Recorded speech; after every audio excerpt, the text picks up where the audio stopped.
Buen día, el día de hoy les voy a presentar los diversos contratos civiles que hay, que están regulados por el Código Civil para el Estado de Guanajuato. ¿Preparados? Vamos para allá. Como primer punto tenemos los contratos preparatorios que están regulados por los artículos 1735 a 1740 del Código Civil. Este contrato es preparatorio o promesa de contrato y es aquel por virtud del cual una parte o ambas obligan a celebrar dentro de cierto tiempo un contrato futuro determinado. Por tanto, su finalidad es crear una situación jurídica preliminar para la celebración de otros contratos posteriores.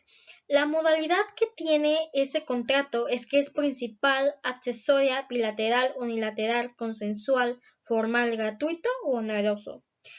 Los derechos que tiene este es que se caracteriza por la función particular de obligar a ambas partes o a una sola a celebrar en un futuro determinado otro contrato que por ello se denomina definitivo. Este tiene obligación de hacer. La promesa de contrato solo da origen a obligaciones de hacer consistentes en celebrar el contrato respectivo de acuerdo con lo ofrecido. Las causas de extinción de este contrato es por falta de los elementos que están a continuación por mencionar, lo cual origina la inexistencia del contrato preparatorio, lo cual es que se expresen los elementos y características del contrato definitivo, que el contrato definitivo sea posible por no existir una ley que constituya un obstáculo insuperable para su realización y derechos y obligaciones que adquieren las partes. Luego seguimos con el contrato de compraventa que está regulado por los artículos 1741 a 1820 del Código Civil. Ese contrato es por el cual una de las partes transfiere a otra la propiedad de una cosa o de un derecho, obligándose esta última a pagarle por ella un precio cierto y en dinero. Por ello, la finalidad es que la persona que vende un inmueble se compromete a entregarlo a cambio del dinero que le da el comprador. Los derechos que podemos encontrar de las partes es el derecho a la entrega del bien, derecho al saneamiento en caso de evicción, derecho al saneamiento en caso de vicios ocultos. El comprador está obligado a pagar al vendedor el precio de la cosa en el tiempo, lugar y forma convenidos. También a pagar al vendedor el precio de la cosa en el tiempo y lugar en que se entregue. También a pagar intereses por el tiempo que medie entre la entrega de la cosa y el pago del precio cuando así se hubiere convenido. También las obligaciones del vendedor es entregar al comprador la cosa vendida, garantizar la calidad de la cosa, responder del saneamiento por causa de evicción y por los vicios o defectos ocultos del bien enajenado. También la entrega de los documentos legalmente necesarios para acreditar la adquisición del bien objeto del contrato. Ahora bien, las causas de extinción de este contrato se pueden rescindir por las siguientes causas. Una, que el comprador no paga la cantidad acordada en plazo fijado por el contrato. Si las partes han pactado un plazo para el pago del inmueble y el comprador no cumple los pagos en el tiempo determinado, el vendedor puede rescindir el contrato. También puede ser por la existencia de vicios ocultos, es decir, la existencia de esos vicios ocultos, es decir, defectos en la vivienda que el vendedor no avisó de su existencia al comprador. Si el comprador se da cuenta de esos imperfectos, puede escoger entre una indemnización y la reparación de daños o bien optar por la rescisión del contrato. Es importante recalcar las modalidades de ese contrato, ya que es traslativo de dominio, principal, bilateral, consensual, conmutativo, oneroso e instantáneo. Proseguimos con el contrato de permuta, que está regulado por los artículos 1822 a 1826 del Código Civil. Este nos dice que las partes se obligan a intercambiar una o varias cosas o derechos por otras, es decir, se trata de un negocio jurídico semejante a la venta, pero cuyo pago tiene lugar con otra cosa y no con dinero. Si uno de los contratantes recibe la cosa que se le da en permuta y acredita que no era propiedad del que la dio, no puede ser obligado a entregar la que él ofreció en cambio y cumple con devolver la que recibió. En resumidas palabras, es un trueque de una cosa por otra. Su finalidad permite el intercambio de bienes, ya sea muebles o inmuebles, entre los contratantes. Entre los derechos de las partes está el derecho a la entrega de la posesión del bien o de la cosa y que se garantice la posesión pacífica de ésta. Entre las obligaciones de las partes está en transferir la propiedad de la cosa o derecho por mutado, entregar la cosa para que se perfeccione dicha transferencia de la propiedad, responder por los vicios ocultos, garantizar una posesión pacífica, responder en caso de evicción y pagar la parte que corresponda por la ley de los gastos de escritura y registro. Las modalidades que tiene es que es bilateral, principal, oneroso, consensual, instantáneo y solemne. Las formas de extinción de ese contrato son las siguientes: si hay existencia de vicios ocultos, si una de las partes no entrega la cosa acordada en el plazo convenido, si una de las partes entrega una cosa diferente a la pactada. Ahora bien,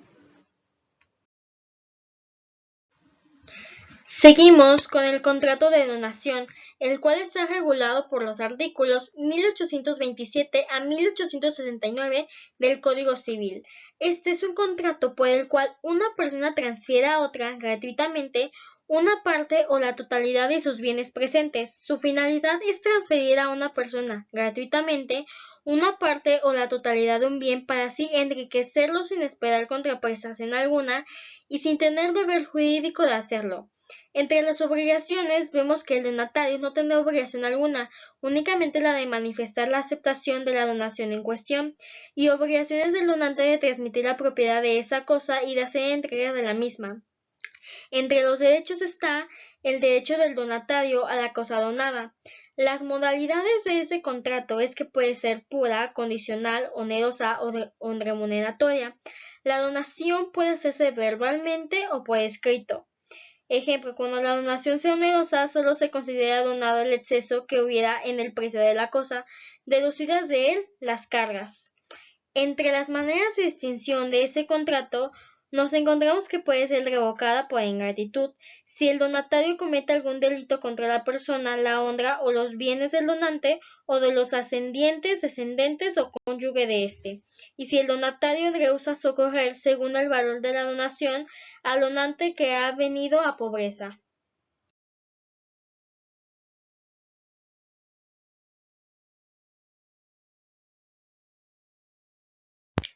Hay que seguir prestando muchísima atención. Ahora vamos con el contrato mutuo, que se ha regulado en los artículos 1880 a 1898 del Código Civil. ¿Qué es este contrato? Bueno, es por el cual el mutuante se obliga a transferir la propiedad de una suma de dinero o de otras cosas fungibles al mutuario, quien se obliga a su vez a devolver otro tanto de la misma especie y calidad. Por tanto, su finalidad es transferir la propiedad de una suma de dinero o de otras cosas fungibles al mutuario. La modalidad que adquiere ese contrato es que es bilateral, gratuito, oneroso y conmutativo. Entre los derechos de las partes nos encontramos con el derecho del mutuario de recibir el préstamo del mutuante, y entre las obligaciones, pagar al deudor devolviendo una cantidad igual a la recibida conforme a la ley monetaria vigente al tiempo de hacerse el pago. También, el mutuante es responsable de los perjuicios que sufre el mutuario por la mala calidad o vicios ocultos de la cosa prestada. Entre las maneras de extinción nos encontramos la estipulación será nula si no consta por escrito. También ese contrato se extingue si el mutuante o mutuario se ve incapaz de cumplir con su respectivo requisito, pero también normalmente ese contrato llega a su fin cuando el mutuario ha cumplido con todas sus obligaciones.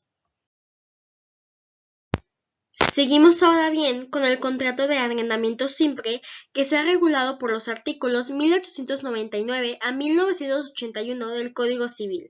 Este nos sabrá que hay arrendamiento cuando las dos partes contratantes se obligan recíprocamente, una a conceder el uso o goce temporal de una cosa y la otra a pagar por eso uso o gozo en precio cierto. Su finalidad es permitir hacer uso de un bien sin pagar su totalidad en una sola exhibición. Las modalidades que adquiere ese contrato es que es consensual, bilateral, oneroso, conmutativo y debe celebrarse por escrito. Entre los derechos del arrendador de una cosa son recibir el pago de la renta, recibir el pago de los daños por el mal uso o destrucción del bien objeto del arrendamiento y establecer reglas para su conservación. El arrendatario tiene derecho a que el arrendador le haga entrega del bien arrendado con todas sus pertenencias y en estado de servir para el uso convenido, también al uso o goce pacífico de la cosa arrendada por todo el tiempo del contrato. Luego bien, el arrendador tiene las siguientes obligaciones: entregar al arrendatario en el tiempo convenido el bien arrendado con todas sus pertenencias y en estado de servir. También garantizar el uso o goce pacífico de éste y responder de los daños y perjuicios que sufre el arrendatario por los defectos o vicios ocultos de la cosa. También la de pagar las mejoras hechas por el arrendatario en los casos que disponga la ley. El arrendatario está obligado a satisfacer la renta en la forma y tiempo convenidos, a responder de los perjuicios que la cosa arrendada sufra por su culpa o negligencia. Luego bien, tenemos las maneras de extinción de este contrato, los cuales son que el contrato de arrendamiento no termina por la muerte del arrendador ni del arrendatario, salvo convenio en otro sentido. El arrendador puede exigir la rescisión del contrato, ya sea por falta de pago de la renta, por usar la cosa para fines distintos al uso convenido, y cuando el arrendatario suprarrenta la cosa sin contar con la aprobación expresa del arrendador. Como punto importante, si el arrendador o el arrendatario incumplen cualesquiera obligaciones derivadas del contrato, la parte que hubiera cumplido con las suyas podrá exigir a la otra el cumplimiento de la obligación o podrá promover la extinción del contrato, con indemnización de los daños y perjuicios causados en ambos casos. Toma mucha nota. Ahora vamos con el contrato de subarrendamiento. Es un contrato en virtud del cual un arrendatario arrenda su apartamento a otra persona mientras su nombre todavía está en el contrato de arrendamiento. Un ejemplo es de que este se utiliza para compartir gastos, ya sea alquilando una habitación que no se esté usando. Los marcos regulatorios por el cual comprende ese contrato es del 1982 al 2006. Las modalidades que adquiere ese contrato es bilateral, oneroso, formal, de trato sucesivo y conmutativo. Los derechos de las partes es que el arrendador podrá incrementar la renta en la misma proporción que haya aumentado la unidad de medida y actualización diaria durante el tiempo de vigencia del contrato. Las obligaciones es que el arrendatario deberá notificar al arrendador su deseo de prorrogar el contrato antes de llegar al término de su vencimiento. Subarrendatario responderá en forma directa ante el arrendador y el subarrendamiento debe otorgarse con las mismas formalidades requeridas por la ley para el arrendamiento. Presta muchísima atención que te voy a mencionar las formas de extinción de este, ya que una es por haberse cumplido el plazo fijado en el contrato por la ley, por convenio expreso, por nulidad, por rescisión o resolución, por confusión, por pérdida o destrucción total de la cosa arrendada, por expropiación de la cosa arrendada hecha por causa de utilidad pública y por evicción de la cosa dada en el arrendamiento. Ahora bien, tenemos el contrato de comodato. Este es que uno de los contratantes se obliga a conceder gratuitamente el uso de un inmueble o de un mueble y el otro contrae la obligación de restituirlo individualmente. Este contrato se encuentra regulado de los artículos 2007 a 2024 del Código Civil. Las modalidades que adquiere es que va a ser consensual, gratuito, bilateral y conmutativo. La finalidad del contrato es conceder gratuitamente el uso de una cosa no fungible a otra persona. Entre los derechos de las partes nos encontramos que si no se ha determinado el uso o el plazo del préstamo, el comodante podrá exigir la cosa cuando le pareciere. El comodante podrá exigir la devolución de la cosa antes de que termine el plazo o uso convenidos, sobreviniéndole necesidad urgente de ella. Entre las obligaciones podemos observar que si durante el préstamo el comodatario ha tenido que hacer para la conservación de la cosa algún gasto extraordinario y de tal manera urgente que no haya podido dar aviso de él al comodante, éste tendrá la obligación de reembolsarlo. Y después vamos con las maneras de extinción de ese contrato. El comodato termina por la muerte del comodatario.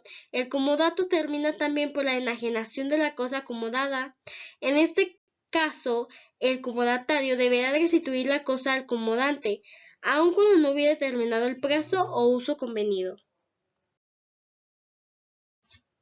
Ahora bien, vamos con el contrato de depósito, que es mediante el cual el depositante cede la tenencia de una cosa al depositario para que se encargue de custodiarla, debiendo restituirla cuando el depositante la reclame.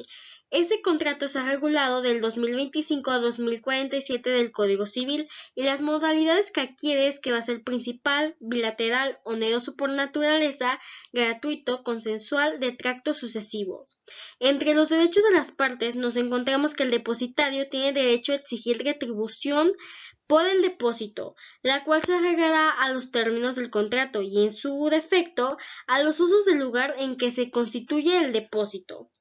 Ahora bien, vamos con las obligaciones del depositario, la cual es recibir la cosa del objeto del depósito, guardar y conservar la cosa depositada y restituir la cosa depositada. Después, en las obligaciones del depositante está entregar la cosa, pagar la retribución salvo pacto contrario, indemnizar al depositario y pagar los gastos de la entrega de la cosa depositada. Y después nos vamos con las causas del vencimiento del contrato, las cuales serán por vencimiento del término, cumplimiento de la condición resolutoria, cuando hubiere convenido expresamente esa modalidad, pérdida de la cosa depositada, por confusión, por denuncia unilateral. Por último, el contrato de depósito puede terminar por convenio expreso de las partes, por nulidad y por resolución derivada del incumplimiento de las obligaciones de cualquiera de las partes. Presta mucha atención. Ahora vamos con el contrato de depósito judicial o secuestro. El secuestro es el depósito de una cosa litigosa en poder de un tercero, hasta que se decida a quién debe entregarse. En resumidas cuentas, pues un embargo de bienes, ¿no? La finalidad es que ese contrato tiene por objetivo garantizar la eficacia de un embargo ordenado sobre determinados bienes, evitando de esta manera que el ejecutado pueda realizar actos de disposición o de ocultación de los mismos que frustren la ejecución. Por ello, lo que tiene ese contrato es garantizar el cumplimiento.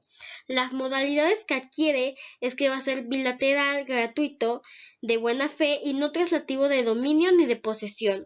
Los derechos es que el encargado del secuestro, ya sea convencional o judicial, tiene la posesión de los bienes en nombre de aquel a quien se adjudiquen por sentencia ejecutoria. Y después, las maneras de extinción de este es cuando el deudor paga, también cuando un juez ordena que el depósito se extinga y cuando los bienes desaparecen. Llegó el momento de hablar del contrato de mandato, que se ha regulado de los artículos 2056 al 2118 del Código. El mandato es un contrato por el que el mandatario se obliga a ejecutar por cuenta y nombre del mandante los actos jurídicos que éste le encargue. El mandante y mandatario se ponen de acuerdo para conseguir entre ambos llevar a cabo una acción pactada. Su finalidad es que tiene objeto directo del contrato del mandato en producir obligaciones de hacer a cargo del mandatario, y esas consisten en la ejecución de actos jurídicos por cuenta del mandante. Las modalidades que adquiere el contrato es que será gratuito solamente cuando así se haya convenido expresamente. También será principal, bilateral, de tracto sucesivo y conmutativo. Este mandato puede ser escrito o verbal.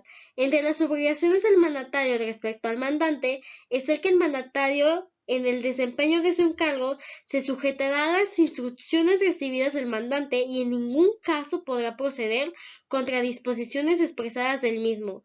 Deberá el mandatario consultarle siempre que lo permita la naturaleza del negocio. Dar al mandante cuentas exactas de su administración conforme al convenio. El mandatario tiene obligación de entregar al mandante todo lo que haya recibido en virtud del poder. Y después vamos con las maneras de extinción del mismo, el cual puede ser por revocación, por muerte del mandante o mandatario, por renuncia del mandatario, por interdicción de uno u otro o por conclusión de su vigencia legal. Espero sigas tomando nota. Ahora seguimos con el contrato de prestación de servicios, que va del artículo 2119 a 2128. Este consiste en el que presta y el que recibe los servicios profesionales, en el que pueden fijar de común acuerdo la retribución debida por ellos. Su finalidad es regular las relaciones en la prestación de servicios profesionales entre una parte que presta el servicio, o sea, el prestador, y otra que lo recibe, llamado cliente. Las modalidades que adquiere este contrato es que va a ser bilateral, oneroso, conmutativo y consensual. Entre los derechos nos podemos encontrar que cuando hay varios profesionistas en la misma ciencia que prestan sus servicios en un negocio o asunto, podrán cobrar los servicios que individualmente hayan prestado cada uno. Los profesionistas tienen derecho de exigir sus honorarios cualesquiera que sea el éxito del negocio o trabajo que se les encomiende, salvo convenio contrario. Después nos vamos con las maneras de extinción de ese contrato, ya sea por la terminación del contrato por mutuo acuerdo de las partes, terminación del contrato por voluntad del prestador de servicios o del cliente, desistimiento por el consumidor o cliente y terminación del contrato por perjuicios provocados a una de la parte o a terceros. Pon atención, el contrato de obra es aquel por el cual el empresario contratista realiza una obra que le ha sido encargada por el dueño con elementos propios y sin estarle subordinado jurídicamente. Su finalidad es que una persona se obligue para con otra a realizar una obra material determinada bajo una remuneración y sin medir subordinación ni representación. En este caso, ese contrato va del artículo 2129 a 2164 del Código Civil y las modalidades que puede adquirir es consensual, bilateral, tracto sucesivo, conmutativo y escrito. Los derechos de las partes es de que si la obra se combinó por presupuesto aprobado por el dueño y el empresario, a medida que se ejecuten las partes que comprenden cada partida de dicho presupuesto, tendrá derecho el contratista a cobrar su precio, salvo convenio en contrario. El dueño de una obra ajustada por un precio fijo puede desistir de la misma con tal de que indemnice al empresario de todos los gastos y trabajos y de la utilidad que pudiera haber sacado de la obra. El constructor de cualquier obra mueble tiene derecho a retenerla mientras no se le pague y su crédito será cubierto preferentemente con el precio de dicha obra. Las obligaciones que nos encontramos es que si el empresario muere antes de terminar la obra, el dueño pagará a los herederos de aquel por el trabajo realizado y lo reembolsará de los gastos hechos.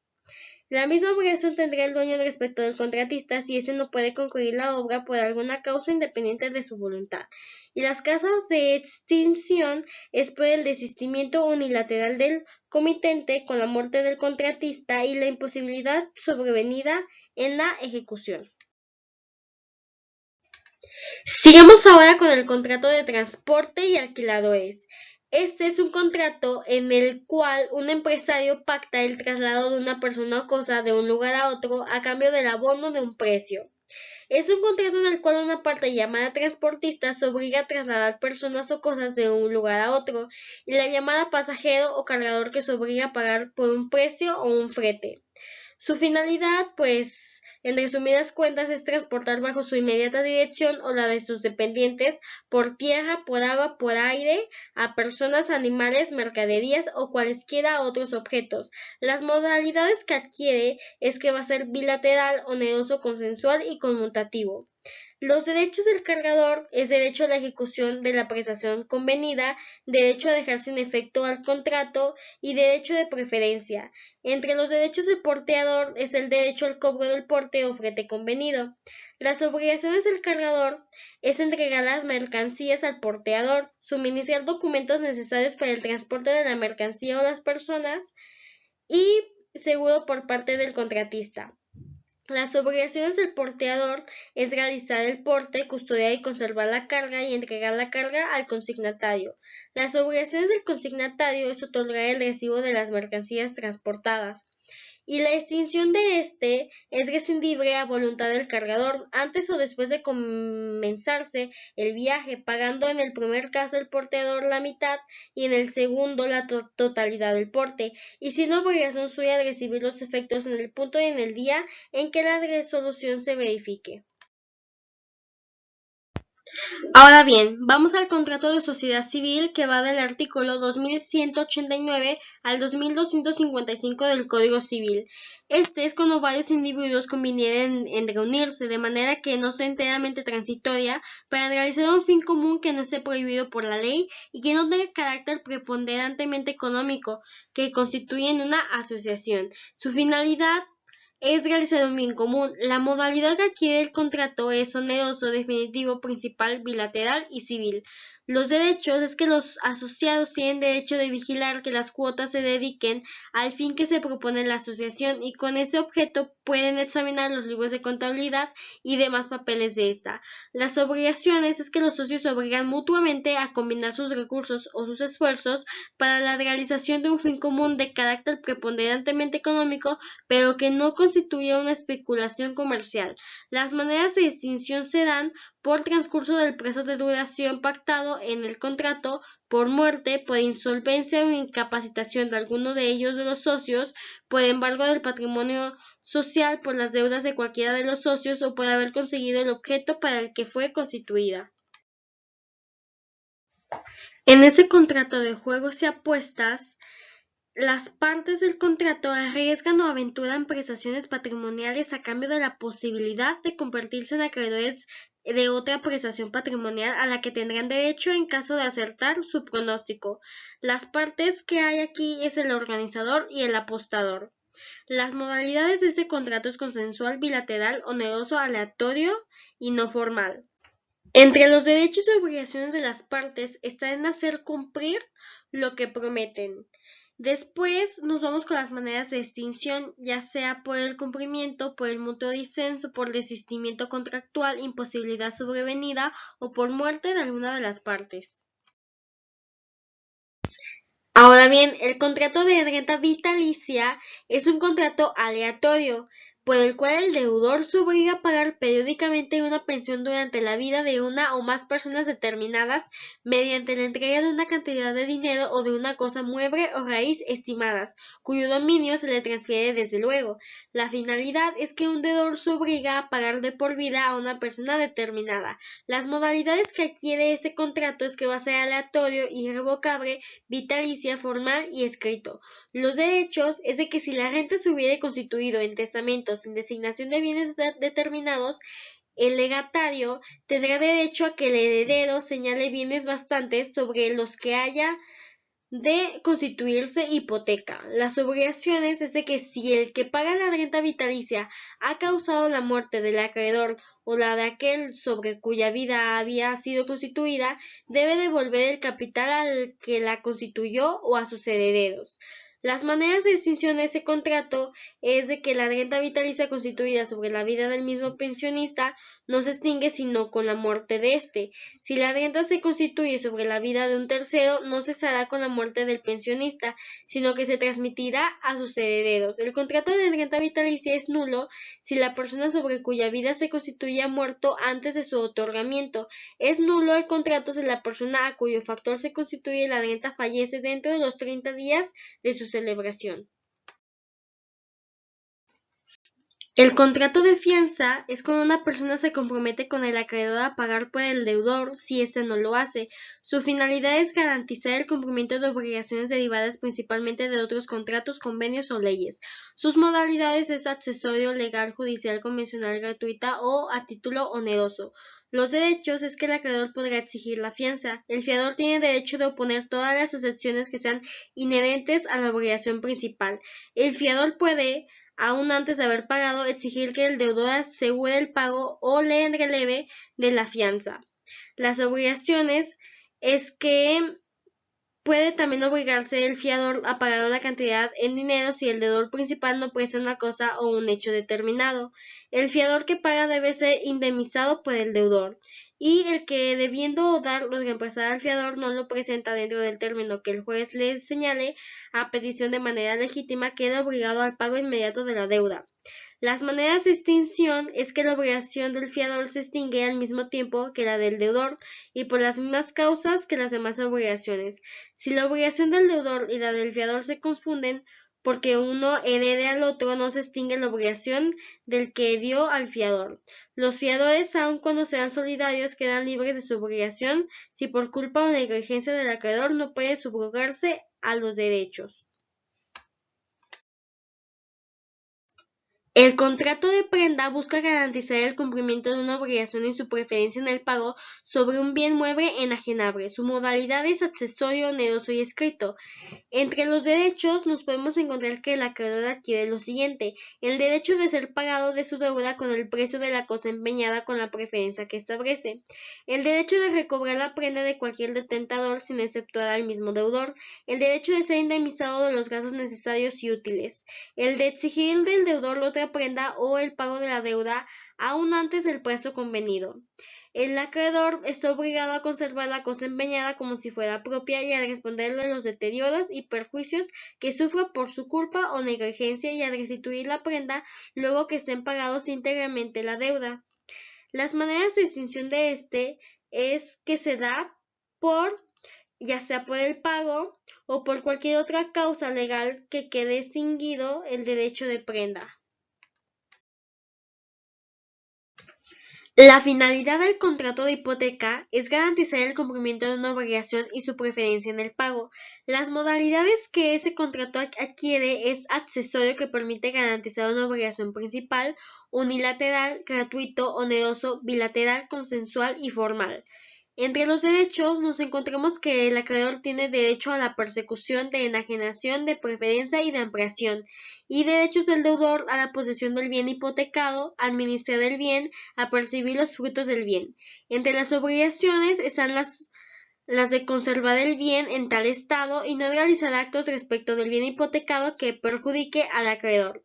Las maneras de extinción de ese contrato podrá pedirse y deberá ordenarse en su caso la extinción de la hipoteca, ya sea por lo siguiente: cuando se extinga el bien hipotecado, cuando se extinga la obligación a que sirvió de garantía, cuando se resuelva o extinga el derecho del deudor sobre el bien hipotecado, cuando se remate judicialmente la finca hipotecada y por la remisión expresada del acreedor. Y a continuación tenemos un ejemplo, el cual es, por ejemplo, con una persona presta dinero a otra a través de un contrato de mutuo. Es mediante un contrato de hipoteca que el deudor garantiza al acreedor que cumplirá con el pago de la cantidad recibida en préstamo.